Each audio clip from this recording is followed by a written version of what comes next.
1 Samuel 16 ayat 13 dikatakan gini, Samuel mengambil tabung tanduk yang berisi minyak itu dan mengurapi Daud di tengah-tengah saudara-saudaranya. Sejak hari itu dan seterusnya berkuasalah roh Tuhan atas Daud, lalu berangkatlah Samuel menuju Rama. Dalam 2 Samuel 22 ayat 51, ia mengaruniakan keselamatan yang besar kepada raja yang diangkatnya, dan menunjukkan kasih setia kepada orang yang diurapinya, kepada Daud dan anak cucunya untuk selama-lamanya. Dari 2 ayat yang kita baca tadi, kita bisa mengerti bahwa ketika Tuhan mengurapi seseorang, Tuhan memberikan Roh Kudus untuk menguasai hidupnya. Dikatakan berkuasalah roh Tuhan atas Daud. Ketika Tuhan mengurapi kita, Roh Kudus diberikan kepada kita untuk menguasai hidup kita, yang artinya hidup kita dipimpin oleh Roh Allah. Yang kedua, orang yang diurapi Tuhan, Tuhan menunjukkan penyertaan yang luar biasa. Kasih setianya diberikan tidak hanya kepada orang yang diurapinya, tapi juga kepada anak cucunya. Ada penyertaan Tuhan yang luar biasa bagi orang-orang yang diurapi Tuhan. Saya berdoa Anda dan saya boleh beroleh pengurapan Tuhan sehingga hidup kita senantiasa dipimpin oleh Roh Allah, dikuasai oleh Roh-Nya, dan kita disertai oleh kasih setianya. Mari lihat dalam 1 Samuel 15 ayat yang pertama, dikatakan begini, berkatalah Samuel kepada Saul, aku telah diutus oleh Tuhan untuk mengurapi engkau menjadi raja atas Israel, umatnya. Oleh sebab itu, dengarkanlah bunyi firman Tuhan. 2 Samuel 2 ayat 4 berkata gini, kemudian datanglah orang-orang Yehuda, lalu mengurapi Daud di sana menjadi raja atas kaum Yehuda. Ketika kepada Daud diberitahukan bahwa orang-orang Yabes Gilead menguburkan Saul.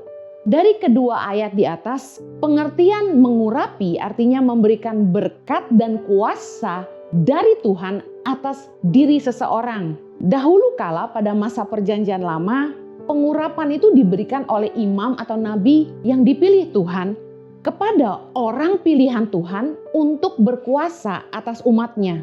Contohnya yaitu kepada Saul dan Daud yang diurapi sebagai raja atas bangsa Israel. Sehingga cukup jelas bahwa untuk mengurapi artinya memberikan kuasa penyertaan Allah kepada orang tertentu yang akan menggunakan kuasa tersebut untuk memimpin rakyat sesuai dengan ketetapan Allah.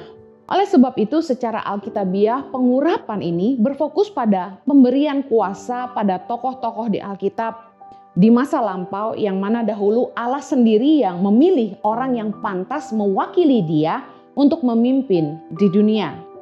Namun pada masa sekarang ini, mengurapi tidak hanya terbatas pada pimpinan saja, namun semua umat Allah, yaitu orang percaya, juga berhak atas pengurapan, yaitu menerima kuasa melalui pencurahan Roh Kudus. Yohanes 1 ayat 12 berkata gini, tetapi semua orang yang menerimanya diberinya kuasa supaya menjadi anak-anak Allah, yaitu mereka yang percaya dalam namanya. Orang-orang yang percaya kepada Yesus dikatakan diberinya kuasa.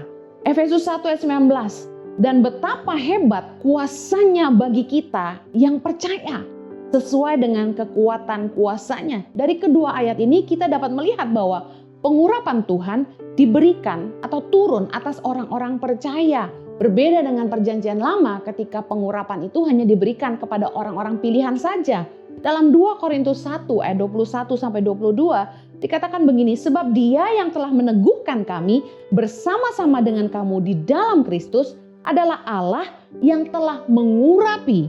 Ayat 22, memeteraikan tanda miliknya atas kita dan yang memberikan Roh Kudus di dalam hati kita sebagai jaminan dari semua yang telah disediakannya untuk kita. Kalau di masa lampau dalam perjanjian lama, para nabi atau imam mengurapi orang-orang yang dipilih oleh Allah dengan memberikan pengurapan, yaitu tanda penyertaan dan kuasa dari Allah untuk memerintah.